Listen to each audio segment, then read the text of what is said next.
देखे ना हमने ऐसे गुरुवर महान। चरणों में इनके देखो ए भक्तों, रहते हैं दोनों जहां। देखे ना हमने ऐसे गुरुवर महान। चरणों में इनके देखो ए भक्तों, रहते हैं दोनों जहां। जय बोलो गुरुवर की जय बोलो।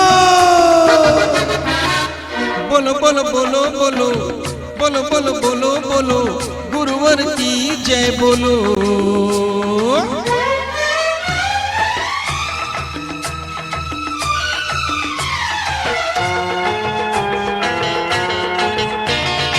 गुरुवर की छाया में भक्त जो भी। धर्मस्नेह में बात में हो, जीवन में वाणी का बहुत बड़ा प्रभाव पड़ता है। हमारे बोलने का, चालने का प्रभाव बहुत पड़ता है। हम लोग एक उक्ति पढ़ते हैं, एक कहावत सुनते हैं।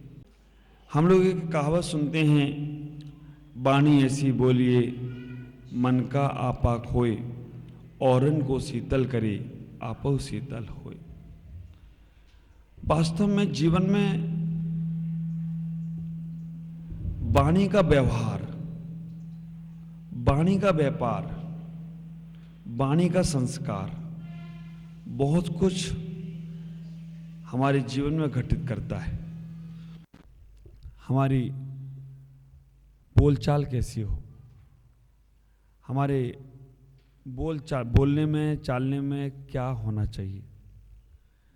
अगर आपकी वाणी में मिठास है, आपकी वाणी में मधुरता है, आपकी वाणी में आत्मीयता है, आपकी वाणी में प्यार है, आपकी वाणी में सम्मान है, आपकी वाणी में स्नेह है, आपकी वाणी में लगाव है, तो एक जानवर भी आपका हमेशा हमेशा के लिए दास हो जाएगा। जानवर भी, तिर्यंच, जिसको और कुछ समझ में नहीं आता, लेकिन आपके चेहरे की हाव भाव समझ में आती है उसको, आपके बोलने का तरीका समझ में आता है उसको, आपके बोलने के जो इफेक्ट है उसको प्रभावित करते हैं। थोड़ा सा अगर आपका जीवन उस वाणी को समझने का प्रयास करें, आप ख्याल करें, जीवन बहुत अच्छा है, जीवन में बहुत आनंद है। इस आनंदित जीवन को हम अपने आप से ही विषादपूर्ण बना लेते हैं, अपने आप से ही इस जीवन को समाप्त कर लेते हैं, अपने आप से ही जीवन में नरक घोल लेते हैं, अपने आप से ही जीवन में इतने विकल्प पैदा कर लेते हैं कि फिर हम समाधान करने जाएं तो हमसे भी समाधान होते नहीं। हमारे दूसरों के विकल्प हम समाधान कर सकते हैं, दूसरों के द्वारा उठाए हुए प्रश्नों के हमारे पास जवाब हो सकते हैं, लेकिन हमारे प्रश्न हमारे पास ही हैं और उनके हमारे पास ही जवाब नहीं। क्यों? क्योंकि बिना पैर के प्रश्न हैं, बिना हाथ पैर के हैं। हम कभी देखा देखी ही अपने मन को प्रश्नयुक्त बना लेते हैं, कभी कभी हम देखा देखी ही अपने मन में प्रश्न उठाना शुरू कर देते हैं, और जैसे ही तुम्हारे मन में संदेह उठने शुरू होते हैं, तुम्हारे मन में शंकाएं उठना शुरू होती हैं, तुम्हारे मन में कहीं इफेक्ट आते हैं, कहीं डाउट आते हैं, कहीं कुछ होता है, तो हम अपने उस लाभ से वंचित रह जाते हैं जो लाभ हमें मिलने वाला है। परमात्मा की इतनी बड़ी कृपा हमारे पास है कि हमारे पास सब कुछ है, लेकिन हम डाउट कर कर, संदेह कर कर, शंका कर कर, मन में गलत विचार कर कर उस परमात्मा की कृपा से बहुत दूर हो रहे। इसलिए सबसे पहले हमें अपने जीवन में इतना ही सोचना है कि अपने जीवन को कैसे व्यवस्थित करें, कैसे अपनी वाणी में मिठास घोलने का प्रयास करें। संसार में बहुत से ऐसे निमित्त मिलते हैं जो अच्छा बोलना चाहते हैं, लेकिन सामने वाला अच्छा सुनना नहीं चाहता। सामने वाला कुछ ना कुछ इस प्रकार की मन में संदेह तो बैठा है, इस प्रकार के मन में विकल्प लेकर बैठा है कि अमृत की वर्षा होती है और वो अमृत की वर्षा छाता लगा है तो इधर उधर चली जाती है। आपको मालूम है, एक चींटी, 2 चींटियाँ थी, बड़ी दोस्ती थी उन चींटियों में। दोनों चींटियों में बहुत दोस्ती थी, एक दूसरे से रोज़ बातचीत करते थे, एक दूसरे से रोज़ हालचाल पूछते थे, एक दूसरे के मन की बातों को जानने का प्रयास करते थे। लेकिन एक दिन एक चींटी ने कहा कि हम लोग मिले तो बहुत बार है, लेकिन आज तक हम लोगों ने एक दूसरे के घर आकर खाना खाया पिया नहीं, एक दूसरे के घर के आके आनंद को नहीं लिया, एक दूसरे के घर नहीं गए। तो दोनों चींटियाँ अलग अलग जगह रहती थी।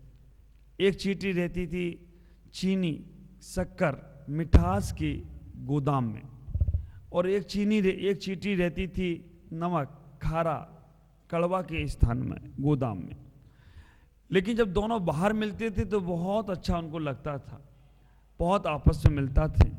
लेकिन एक दिन जब दोनों में हुई कि भाई तुम मेरे घर पर एक दिन भोजन के लिए तो आओ, दावत के लिए तो आओ, तो मीठी वाली चींटी जो गोदाम में रहती थी, जो शक्कर चीनी मीठी के गोदाम में रहती थी, उसने नमक वाली चींटी को अपने घर पर बुलाया। नमक वाली चींटी को बुलाकर कहा कि आप मेरे यहाँ का भोजन खा कर देखो, मेरे यहाँ का प्रसाद लेकर देखो, मेरे यहाँ का आनंद लेकर देखो, मेरे यहाँ का जीवन की उपलब्धियों को तो देखो। आपने अभी तक कुछ नहीं देखा है, लेकिन एक बार मेरे यहाँ का आकर देखो। हर कोई अपने घर की बड़ाई तो करता है, हर कोई अपने घर की प्रशंसा तो करता है, हर कोई अपने घर का माहौल तो बोलता है। अब जैसे मैं डी के जैन साहब के यहाँ आया है तो वास्तव में रियल में वातावरण अच्छा है, इनको कहने की जरूरत नहीं है। लेकिन कहीं और भी जाता हूँ तो वो भी कहता है महाराज जी हमारा घर कितना अच्छा है, मेरा। हर कोई प्रशंसा तो करता है अपने घर को, कोई भी। और वास्तव में अपने घर में ही कहते हैं ना, स्वर्ग से सुंदर सपनों से प्यारा है अपना घर द्वारा। अपने घर से ज़्यादा सुंदर तो कोई का घर होता नहीं है। चींटी ने भी कहा कि मेरा घर बहुत सुंदर है, मेरे घर पर एक बार आने का प्रयास करो। तो जो नमक के गोदाम में चींटी रहती थी वो गई और जाकर उसने उसका घर देखा, मकान देखा, बहुत कुछ देखने का प्रयास किया। उसने दावत के लिए कहा कि मैंने तुम्हारे लिए दावत के लिए बहुत अच्छे अच्छे पकवान बनाए, बहुत अच्छी अच्छी मिठास, रबड़ी, रसगुल्ले आदि आदि बहुत सारी चीज़ें बनाई हैं, एक बार इनका स्वाद लेकर देखो। जो चींटी नमक के खदान से आई थी उसके मन में एक विचार चल रहा था, मैं यहाँ पर। और एक बात का ख्याल करके रखना, हर आदमी को जहाँ रहता है बहुत अच्छा लगता है, दूसरे के घर में जाकर नींद नहीं आती आदमी को। ये तो साधु संत हैं कि दूसरे के घर में खाकर भी आते हैं और सोकर भी आते हैं, बिल्कुल निर्विकल्प।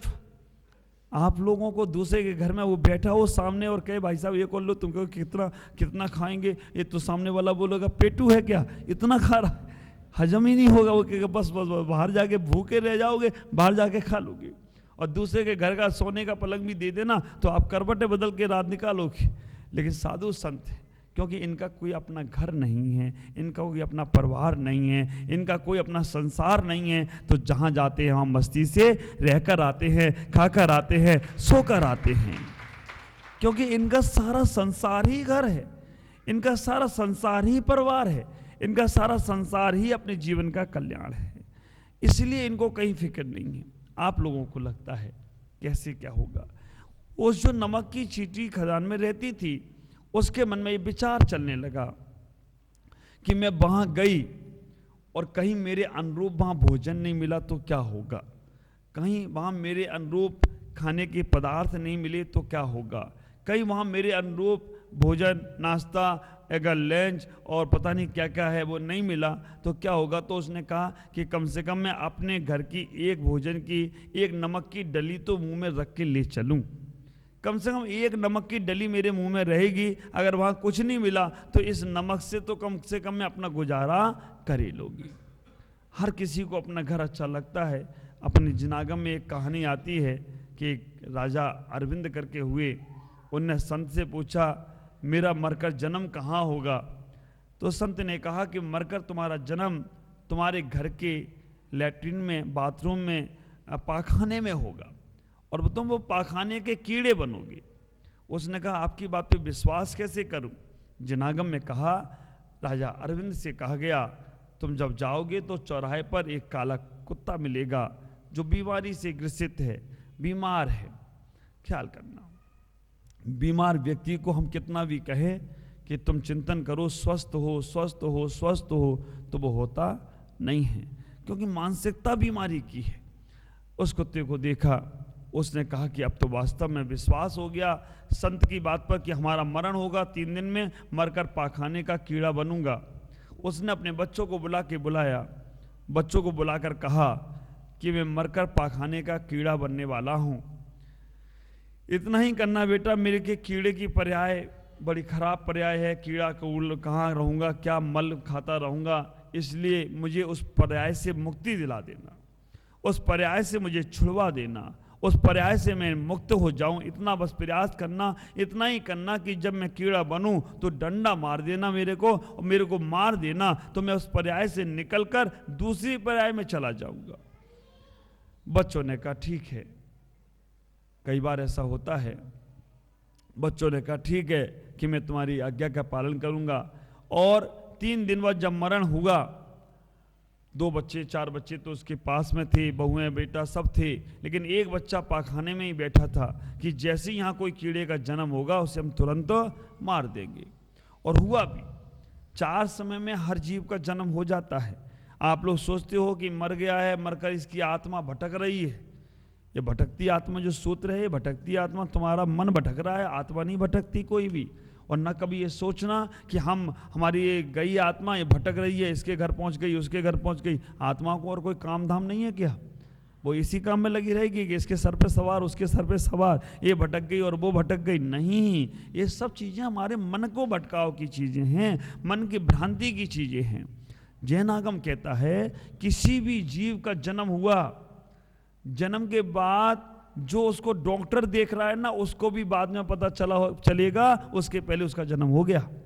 डॉक्टर को भी बाद में पता चलेगा कि ये गया, उसके पहले तो उसका जन्म, क्योंकि 4 समय के अंदर जन्म हो जाता है। पक्का सिद्धांत है।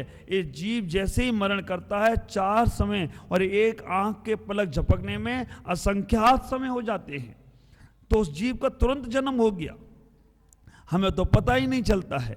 हाँ, हम मरने के बाद, जीव के मरने के बाद ये भावना भा सकते हैं श्रद्धांजलि की सभा में या और कोई भी सभा में कि जे जीव जहाँ भी गया है उसको बोधि की प्राप्ति हो, संबोधि की प्राप्ति हो, सम्यक दर्शन की प्राप्ति हो, अपना कल्याण करे। ये भावना तो भा सकते हैं, लेकिन वो आत्मा भटके ना, वो आत्मा ऐसा ना हो, वैसा ना हो, ये सब भावना भाना गलत है। नहीं, और श्राद्ध दान करना, ये करना, ये सब चीज़ें, क्योंकि वो आत्मा का जन्म हो गया। हाँ, अगर उसने गलत काम किए हैं तो भूत प्रेत अच्छे काम के साथ भी गलत काम करते हैं कुछ लोग, तो वो भूत प्रेत की देव योनि में तो गए, लेकिन भूत प्रेत की योनियों में चले गए। और जो अच्छे काम करते हैं वो सौदरमिंद आदि बन जाते हैं, और जो अच्छे काम करते हैं लोकांतिक देव बन जाते हैं, और जो अच्छे काम करते हैं पंचम काल में मोक्ष नहीं है तो इसलिए वे 16वें स्वर्ग तक भी जा सकते हैं, उसके ऊपर कोई नहीं जा सकता। और 16वें स्वर्ग के ऊपर तो श्रावक कितना भी धर्म कर ले, आपको बड़े आश्चर्य की बात अभी हम बताऊं, श्रावक कितना भी धर्म कर ले, मासोपवासी श्रावक हो जाए और कितना भी पूजा पाठ कर ले, विधान कर ले, समाधि मरण भी कर ले, तो भी 16 स्वर्ग से ऊपर नहीं जाएगा। और मुनि मिथ्या दृष्टि है, अभव्य है, कुछ भी नहीं करे, केवल मुनि वेश धारण किया, वो भी अगर परिणाम सहित मरण करता है तो ग्रेवे तक जा सकता है, 16 स्वर्ग से ऊपर तक जा सकता है। मुनि भेष का ही इतना बड़ा प्रभाव, ख्याल करना, मुनि भेष का ही इतना बड़ा प्रभाव है कि वो कुछ भी नहीं कर रहा है, मिथ्या दृष्टि है, तो भी श्रावक की साधना से कई गुना ज्यादा अच्छा है, क्योंकि ग्रेवे तक जा सकता है, 16 स्वर्ग के ऊपर तक जा सकता है। ख्याल करो, एक पुलिस की, किसी ने पुलिस बन गया, आईएएस ऑफिसर्स बन गया, या डॉक्टर बन गया, एडवोकेट बन गया, और उसके पास कोई हुनर नहीं है, उसने क्या ले ली, डिग्री तो ले ली है, लेकिन डिग्री लेने के बाद प्रैक्टिस नहीं करता है, कोई काम धाम नहीं करता है। पुलिस का, उसने पुलिस की डिग्री तो ले ली, सीआई बन गया, एसपी बन गया, डीएसपी बन गया, लेकिन काम धाम नहीं करता है। उसके घर के लोग भी उसकी बात नहीं मानेंगे। कुछ करते धरते नहीं हो, क्या किया तुमने एसपी और डीएसपी बनकर? तुमने जॉब नहीं की, जॉब में गए नहीं, ज्वाइंट नहीं किया, ये नहीं किया, वो नहीं किया, उसके घर के लोग भी नहीं मानेंगे।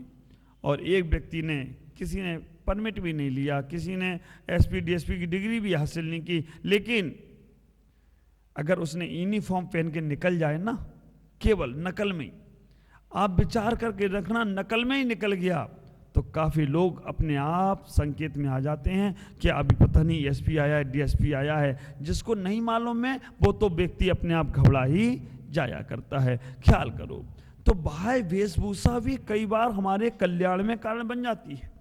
बाह्य वेशभूषा भी हमारे पूजा में, हमारा मन नहीं लग रहा पूजा में, द्रव्य पूजा भी कई बार तुम्हारा कल्याण करे या ना करे द्रव्य पूजा, लेकिन दूसरे लोग देखेंगे, वो कहेंगे कितना बड़ा धर्मात्मा है, कितने बड़े विचारक है। आप विचार करके रखना, आज मेरे त्यागी वृत्ति हैं, यहाँ छोटे छोटे बच्चे हैं, ये भले ही अभी देखो बचपना है इनका, अभी ये बहुत जितने लय से आप गा रहे हो, जितने भाव से आप पूजा कर रहे हो, जितने उससे आप करने का प्रयास कर रहे हो, नहीं कर पा रही। 10% केवल पूजा की थाली में बैठे हैं, पूजा से कर रहे हैं, आपका मन लगता है कि देखो इतनी छोटी अवस्था में भी लोगों ने इतना बड़ा कार्य कर लिया, इतना संन्यास को स्वीकार कर लिया। हम 50 साल के हो गए, 80 साल के हो गए, आज हमारा रात्रि भोजन नहीं छूट रहा है, आज हमारे बाहर का होटल का नहीं छूट रहा है, आज हमारे अंदर से राग द्वेष नहीं छूट रहा है, कसाई नहीं छूट रही हैं। हमसे तो ये महान है, भले ही इनका भी मन ना लगे, लेकिन फिर भी द्रव्य क्रिया इनकी भी तुम्हारे कल्याण में कारण बन सकती है। हमारे आचार्यों ने तो यहाँ तक कह दिया कि आलम तालम कछुना जालम सेठ वचन प्रमाणम। अगर तुम भगवान के वचनों का सिरधान करते हो, परमात्मा के वचनों का सिरधान करते हो, जिनेंद्र के वचनों का सिरधान करते हो, तो भी तुम्हारा कल्याण है। तुम नहीं जाते हो जिनेंद्र के पास, नहीं जाते हो परमात्मा गुरुओं के पास, लेकिन उनके वचनों पर सिरधान है तो भी कल्याण है। लेकिन जब जिनके वचनों पर सिरधान है और जब वो तुम्हारे सामने हो, उन पे सिरधान ना हो, तो वचन मिथ्या हो जाएगी। आप ख्याल करना, आचार्य कहते हैं कि जिन वचनों पर तुमने सिरधान किया, ऐसा ही समझ लो पिताजी आपको तो हम नहीं मानेंगे, लेकिन आपने जो कहा उसको हम पूरा मानेंगे। पिता कहेंगे हमने जो कहा तो उसको मानोगे, लेकिन हमको नहीं मानोगे, तो फिर हमारा कहा ना कहा सब बेकार होगा। जीवन में उसको समझने का प्रयास करें। अगर आपने अपने आप को समझने का एक बार प्रयास कर लिया, तो फिर तुम्हें संसार को समझने की जरूरत नहीं पड़ेगी, फिर तुम्हें सब लोग तुम्हें समझने की कोशिश करेंगे। अभी तुम्हें दूसरे को समझना पड़ता है, क्यों? क्योंकि अभी हम अपने भावों में, परिणामों में, विचारों में बड़ी विकृतियां लेकर चलते हैं, और इसी का नाम संसार है। हमारी पूजा, हमारा स्वाध्याय, हमारा संयम, हमारा तप, हमारा त्याग, ये सब कब काम में आएगा? जब तुम्हारे भाव निर्मल होंगे, जब तुम्हारे परिणाम निर्मल होंगे, जब तुम्हारे विचारों में पवित्रताएं होंगी, जब तुम्हारे विचारों में, भावनाओं में आत्मीयताएं होगी। ख्याल करो, जब तुम्हारा विचार, भाव, परिणाम निर्मल होंगे तो तुम्हारी वो क्रिया सोने पे सुहागा वाला काम करेगी। और विचारों में कटुता है और तुम बहुत पूजा कर रहे हो, बहुत सत्संग कर रहे हो, बहुत स्वाध्याय कर रहे हो, बहुत संयम को भी धारण कर लिया, लेकिन विचारों की कटुता के कारण से लोग भी कहेंगे बस मालूम है कितने बड़े पुजारी हैं, कितने बड़े त्यागी हैं, कितने बड़े संयमी हैं, लेकिन वो तुम्हारी भावनाएं खराब करेंगे, अपना भी मन खराब करेंगे। इसलिए हमें मन की पवित्रताओं को रखना। ऐसा ही हुआ जब वो नमक की डली को लेकर पहुंची मीठे की खदान वाली चींटी के पास। उसने बहुत पकवान खिलाई, लेकिन उसको स्वाद ही नहीं आया। उसने कहा कहाँ फंस गए हम तो चक्कर में, इससे तो अच्छा मेरा ही घर था, कम से कम उसका स्वाद तो आता था, नमक का, नमक ही नमकीन नहीं आता था लेकिन आता तो था। यहाँ पर तो पता ही नहीं चल रहा, ना नमक का स्वाद आ रहा है ना मीठे का स्वाद आ रहा है। उसने कहा कहाँ फंस गई। मीठी चींटी ने कहा जो खदान में थी, उसने कहा कुछ अच्छा लग रहा है कि आज तो इतने अच्छे अच्छे पकवान खाए। उसने कहा ना, मेरे को तो कुछ भी स्वाद नहीं आ रहा, जो आता था वो भी खत्म हो गया, मेरे पास जो स्वाद आता था वो भी खत्म हो गया। अब तो मैं तो बाबा, मैं तो बड़ा चक्कर में पड़ गई हूँ, मुझे तो जल्दी छुटकारा दो, मैं तो अपने यहाँ जाऊँ और वही स्वाद लूँ जो स्वाद मेरे को आ रहा था। उसी स्वाद में बड़ा आनंद आता है। कई बार आप लोगों को भी लगता है कि कहाँ फंस गए, मंदिर में, पूजा में, पाठ में, संन्यास में, त्याग में, स्वाध्याय में, तपस्या में, इससे तो अच्छा तो वही लगता था कि वो भी हमारा जीवन ख्याल करो। कई बार जीवन को लगता है, और जब तक ये लग रहा है तब तक हम वहाँ नहीं पहुँचे जहाँ हमें पहुँचना चाहिए था।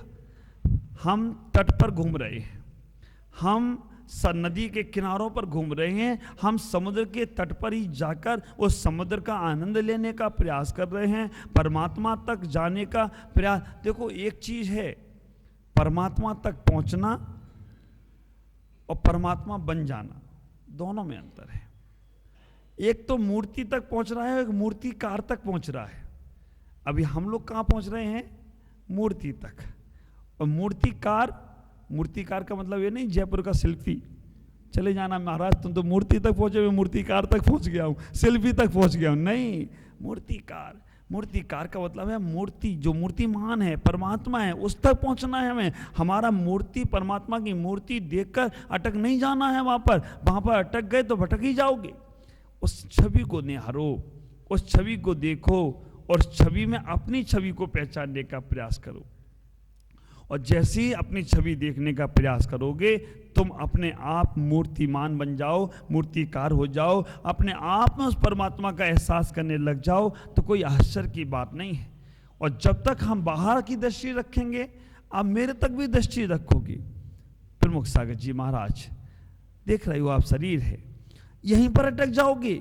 ये महाराज ऐसे हैं, महाराज देख रहे, महाराज बोल रहे, महाराज चल रहे, महाराज आहार कर रहे, महाराज सत्संग कर रहे, महाराज ध्यान कर रहे, सामायिक कर रहे, यहाँ तक ही नहीं अटकना है, यहाँ से आगे जाना है।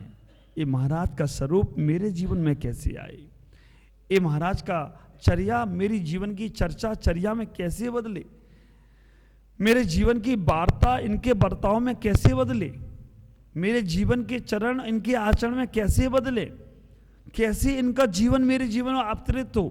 तब तुम्हारी पूजा करना सार्थक होगी, तब तुम्हारी भक्ति करना सार्थक होगी, तब तुम्हारा सत्संग करना सार्थक होगा। जब तुम्हारे जीवन में ये भाव आने लग जाएगा कि इनकी चर्चा मेरी जीवन की चर्या बनना चाहिए, इनकी वार्ता मेरे जीवन का बर्ताव बनना चाहिए, इनके चरण मेरे जीवन के आचरण बनना चाहिए, इनकी कलम मेरे जीवन के कदम बनना चाहिए। तब कहीं जाकर तुम सोचना कि अब तुमने सही गुरु भक्ति की है, तब कहीं जाकर सोचना तुमने कहीं स्वाध्याय किया है, तब कहीं जाकर सोचना तुमने सही हिसाब से पूजा।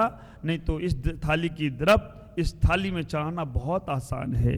जिस बच्चे को कुछ भी नहीं आता ना, उसको भी दोगे वो भी कह देगा स्वाहा स्वाहा। कब तक चलेगा स्वाहा? जब तक चले तब तक स्वाहा, उसके आगे वाह वाह। कब होंगे तुम्हारे कर्म? जब तक हम ये नहीं समझ रहे कि क्यों चढ़ा रहे हैं, लॉजिक क्या है। दीप जलाने के पहले लॉजिक आना चाहिए। बोलना बहुत आसान है, अज्ञान तिमिर अंधकार को नाश करने के लिए। मोह तिमिर क्या बोलते, महामोह अंधकार विनाशनाय दीपम निरुपम दिस्वा। महामोह छोटा मोटा मोह नहीं, बड़ा वाला मोह नाश करना है। लेकिन मोबाइल बच जाए तो कहाँ दीपक बाद में चढ़ेगा, पहले मोबाइल पर सुन लो क्या हो रहा है। मालूम पड़ गया घर में खबर आई, बेटे ने कहा कि मैं तो जा रहा हूँ घर छोड़कर, तुम चढ़ाते रहना दीपक, मैं तो चला घर पे। मोह अंधकार विनाशनाय ना कैसे होगा, एक बार सोचो। हम उतनी देर के लिए भी पूजा के समय पर, स्वाध्याय के समय पर, ध्यान के समय पर, आहारचर्या के समय पर आप ख्याल करें, अगर पूरा दिन का रूटीन बनाएं तो आपको आधा घंटा भी अपना जीवन में फ्री समय नहीं मिलेगा। क्योंकि रूटीन एक ऐसा है। और टाइम देखो तो आपका इतना टाइम है, कोई काम धाम नहीं है। और अगर व्यवस्थित रूप से चलो सुबह से शाम तक, तो आपका 24 घंटे धर्म ध्यान कर सकते हो। आपसे इतना ही कहूँगा कि जीवन को बहुत आनंदित बनाएं। वो चींटी को स्वाद नहीं आया। उस शक्कर की चींटी ने कहा, शक्कर के गोदाम वाली चींटी ने कहा, बहन तुम्हारे मुख में कुछ है क्या? उसने कहा, बहन हाँ, मेरे मुख में, मैं घर से जब चली थी तो नमक की डली अपने मुंह में रख कर लाई थी। इसलिए लेकर आई थी कि वहाँ पर जाकर मीठा मिला या ना मिला, वहाँ पर जाकर मेरा भोजन मिला या ना मिला, इसीलिए नमक की डली मुंह में रख के लाई थी। और अब तो ना नमक का स्वाद लग रहा है, ना तुम्हारे यहाँ का भोजन का लग रहा है, मैं क्या करूँ? उस मीठी की चींटी ने इतना ही कहा, बहन एक बार केवल मेरे कहने से ये नमक की डली निकाल दो मुंह से। केवल एक बार मेरे कहने से नमक की डली मुंह से निकाल दो, फिर स्वाद लेना, फिर उसके बाद आप कहना कि अच्छा लगता है कि नहीं लगता है। फिर तुम जो कहोगे सो कर देंगे। तुम घर कहोगे तो घर भेज देंगे, तुम्हारी नमक की खदान में कहोगे तो भेज देंगे, तुम्हें जहां जाना है वहां भेज देंगे, लेकिन जो भोजन करना है वो करा देंगे। एक बार नमक की डली निकाल कर तो भोजन करो।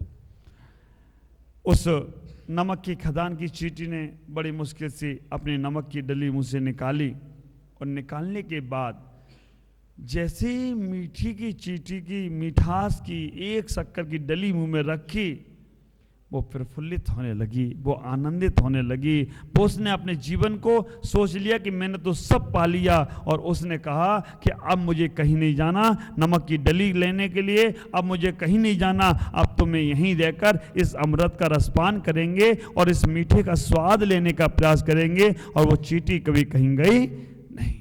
ख्याल करना, अगर मंदिर में भगवान के पास तुम कसाय कामनाओं की, वासनाओं की नमक की डली लेकर जाओगे, ईर्षा बेमनस्ताओं की नमक की डली लेकर जाओगे, संसार के कामना काम वासनाओं की डली लेकर जाओगे, संसार में राग द्वेष की डली लेकर जाओगे, एक ख्याल करना, दो चीजें हैं। एक बार ये डली हैं, ये पापात्मक हैं, लेकिन पुण्यात्मक भी डली लेकर जाओगे तो भी स्वाद नहीं मिलेगा। पुण्यात्मक क्या है? अगर तुम डली लेकर गए कि मेरा सम्मान हो मंदिर में, मेरा गुरु के पास इज्जत मिली, मेरे धर्म मेरे स्वाध्याय करने से मुझे लोग बहुत अच्छा कहें, मुझे इससे बहुत पुण्य मिले, मुझे इससे ये मिले, तो ये भी नमक की डली है। एक वो ही नमक की डली नहीं है कि बेमनस्ता कामना ईर्षा क्रोध मान माया, ये भी नमक की डली है। और मैं तो कहूँगा ये उससे ज़्यादा खतरनाक है। अगर तुम जाकर गुरुओं के पास, भगवान के पास, पूजा के पास सम्मान की चाल लेकर चल रहे हो, ख्याति लाभ की चाल लेकर चल रहे हो, पूजा की लाभ लेकर चल रहे हो, ये उससे ज़्यादा खतरनाक है। और ये लगती नहीं है तुम्हें ये खतरनाक है, लेकिन ये इतनी खतरनाक है कि एक बार तुम रोज आते थे मंदिर, लेकिन ये रोज तुमको जय जिनेंद्र कोई व्यक्ति करता था, एक बार नहीं किया, अच्छा इतना बड़ा हो गया, मुझसे जय जिनेंद्र नहीं किया, कल से मंदिर आना बंद, वो पक्का दुश्मन तुम्हारा तैयार। ये डली ज्यादा खतरनाक है कि वो डली ज्यादा खतरनाक है? वो तो तुम्हारे अंदर ही अंदर तुम्हें घुटा रही थी, लेकिन ये डली इतनी खतरनाक है कि वो आदमी उस आदमी के चक्कर में भगवान को छोड़ देता है, गुरुओं को छोड़ देता है। और कोई कोई इतने भक्त होते हैं, इतने शिष्य होते हैं कि वो कहते हैं कोई आए या ना आए मैं अपने गुरु की व्यवस्था करूंगा, मैं अपने गुरु को, मैं अपने परमात्मा को, मैं अपने धर्म को नहीं छोड़ूंगा। जैसे सीता ने कह दिया था ना, इतना ही तो कहा था सीता ने राम से, किसी धोबी के कहने से तुमने सीता का तो त्याग कर दिया, परित्याग कर दिया, लेकिन किसी धोबी के कहने से अपने धर्म को नहीं छोड़ना, अपने संयम को नहीं छोड़ना, अपने चारित्र को नहीं छोड़ना, अपने भगवान को नहीं छोड़ना। ये होती है धर्मात्मा की पहचान। कितना भी कोई कुछ करे, आखिरी श्वास तक अपने धर्म, अपने गुरु, अपने भगवान को नहीं छोड़ना, क्योंकि बहुत से लोग हैं संसार में। और एक बात ख्याल करना, संसार के लोग कुछ कहें या ना कहें, तुम्हारा कर्म भी बैठा है। कभी कभी तुम्हारे जीवन में चारित्र मोहिनी कर्म का उदय आता है, तो आप व्रत लेना चाहते हो, लेकिन वो कर्म सब लोग प्रेरणा दे रहे हैं, बेटा अच्छा मार्ग है, तुमसे लोग कहते हैं रात्रि भोजन छोड़ दो, बहुत स्वास्थ्य खराब होगा, बीड़ी तिरगट तम्बाकू छोड़ दो, इससे बहुत, सब लोग बोल रहे हैं, लेकिन तुम्हारे कर्म का उदय ऐसा कि तुम छोड़ नहीं पाते हो। ख्याल करो, बहुत से लोग भावना करते हैं कि महाराज मैं घर प्यार छोड़ दूं, त्याग कर दूं, निकल जाऊं। घर के लोग भी तैयार, सब लोग तैयार, लेकिन तुम्हारा मन ऐसा चारित्रमोहनी कर्म का उदय आता है कि मन तुम्हारा खराब होने लगता है। तुम नहीं, तो बाहर के लोग ही दुश्मन नहीं है, तुम्हारे कर्म भी तुम्हारे दुश्मन है। और जब कर्म का तीव्र उदय आता है तो तीर्थंकर महावीर भी कहते हैं मैं भी कुछ नहीं कर सकता हूं। राजा सैनिक जैसे लोग समूसल में बैठे रहे, 60,000 प्रश्न पूछे, सबके कल्याण की भावना पूछी, और उन्होंने कहा भगवान मैं इतना बड़ा धर्मात्मा हूं फिर भी मैं नरक जा रहा हूं, मुझे बचा लो नरक जाने से। उन्होंने कहा बेटा कर्म बंद ऐसे कर लिए कि अब मैं भी कुछ नहीं कर सकता, और रोक नहीं पाए, महावीर भी नहीं रोक पाए राजा सैनिक जैसे लोगों को, वो भी नरक चले गए। तो जब तुम्हारे तीव्र कर्म का उदय आएगा तो कोई नहीं रोक पाएगा, लेकिन पुरुषार्थ करो, पुरुषार्थ से इन नहीं हो जाना। नहीं तो सोचो अब लिखा है कर्म में तो वैसे ही होने वाला है, तो अपन पुरुषार्थ क्यों करो। पुरुषार्थ ही नहीं है हमारा देश, हमारा देश कहते हैं कर्म भूमि है, भागवादी नहीं है देश हमारा। हमारा देश पुरुषार्थवादी देश है, जहाँ पे लोग भागवादी रहते हैं, वो भाग्य के हिसाब से चलते रहते हैं कि किस्मत में जो लिखा है बस उससे ज़्यादा नहीं करना। लेकिन हमारा देश पुरुषार्थवादी है, कोई भी अशुभ। और इसको मेरे आचार्यों ने कहा तपसा निर्जरा चा, कर्मों का जब तीव्र उदय आए तो तपस्या करो। तप से भी कर्म की निर्जरा होती है, तप से करने से हमारे पास कर्म का उदय आ गया। अब मैं चाहता हूं कि मैं ये चीज़ छोड़ दूं, नहीं छोड़ पा रहा हूं, लेकिन तपस्या करो उसके लिए थोड़ा सा, उसके लिए थोड़े अपने पुरुषार्थ को प्रबल करो, उसके लिए मन बनाओ, मन के साथ पुरुषार्थ भी करो। मन तो है छोड़ने का, बहुत से लोग बोलते हैं महाराज मैं तम्बाकू गुटखा मसाले से मन तो है छोड़ने का लेकिन छोड़ नहीं पा रहा हूँ। अब बताओ मैंने ये माइक को पकड़ा है, आप कहो महाराज छोड़ दो, मैं कहूँ मेरा मन तो है छोड़ने का लेकिन छोड़ नहीं पा रहा हूँ। गलती किसकी है, मेरी है माइक की है? मेरी गलती है, मैं छोड़ नहीं पा रहा हूँ, मैं एक झटके में छोड़ दिया। आप विचार करना, तो तुमने ही तो पकड़ा था, कोई मसाला किसी के पास गया था चल के कि भाई तू मेरे को ले ले खा ले। ख्याल करना, आदमी ने ही शुरू किया है और आदमी ही छोड़ सकता है, कोई दूसरा नहीं छोड़ सकता है। हम कितनी भी प्रेरणा बोले नहीं हो सकता जब तक तुम्हारे मन में नहीं आए। और अगर तुमने अभी नहीं मन बनाया गलत काम छोड़ने का, तो पहले तो डॉक्टर समझाएंगे, और डॉक्टर के समझने से भी नहीं समझे तो फिर मृत्यु का हंटर आने वाला है, और वो तुम्हें समझाएगा, तब तुम्हें तो समझ में आना ही पड़ेगा। इसलिए अपने जीवन को बहुत आनंदित बनाओ। पहले बाहर की इच्छाओं को खत्म करो, बाहर के पापों से बचने का प्रयास करो, फिर अंदर के पाप जो हैं उनसे भी बचने का प्रयास करो। बाहर के पाप 5 हैं, अंदर के पाप अनेक हैं, हजारों हैं। अंदर में ईर्षा, बेमनस्ता, छल, कपट, मायाचारी, निंदा, आलोचना, ये जो अंदर चल रहा है ना, बाहर का संसार पाप बाहर तुम्हारे दुख देगा, लेकिन अंदर का पाप अंदर में दुख देगा। निसल्लो वृत्ति कहा, कल ही स्वाध्याय हो रहा था तत्वासूत का, सूत्र आया 7वें अध्याय में, निसल्लो वृत्ति, सल्य नहीं होती वृत्ति को, त्यागी को सल्य नहीं होती। चर्चाएं बहुत हैं, फिर भी करूंगा, 10:30 बज रहे हैं, आज इतना ही कहूंगा। वाणी का व्यवहार अच्छा रखो, वाणी ऐसी बोलिए मन का आपा खोए, औरन को शीतल करे, आपो शीतल होए। लेकिन आजकल उल्टा जमाना है, आजकल बोलते वाणी ऐसी बोलिए जम के झगड़ा हुई, है ना? वाणी ऐसी बोलिए जम के झगड़ा हुई, पर ऐसे से ना बोलिए जो तुमसे तगड़ा हुई, क्योंकि तुमसे तगड़ा होगा तो बोलोगे तो नहीं कर देगा। इसलिए आज हम अपने वाणी को, व्यवहार को अच्छा बना, मत बोलो। तुम्हारे पास पावर भी है, ताकत भी है, फिर भी नम्रता से जियो, विनम्रता से जियो, मन को स्पष्टता से जियो। अगर तुम्हारे अंदर विनम्रता है, मन प्रफुल्लित है, तो सब कुछ अच्छा होगा। ओम नमः जय गुरुदेव।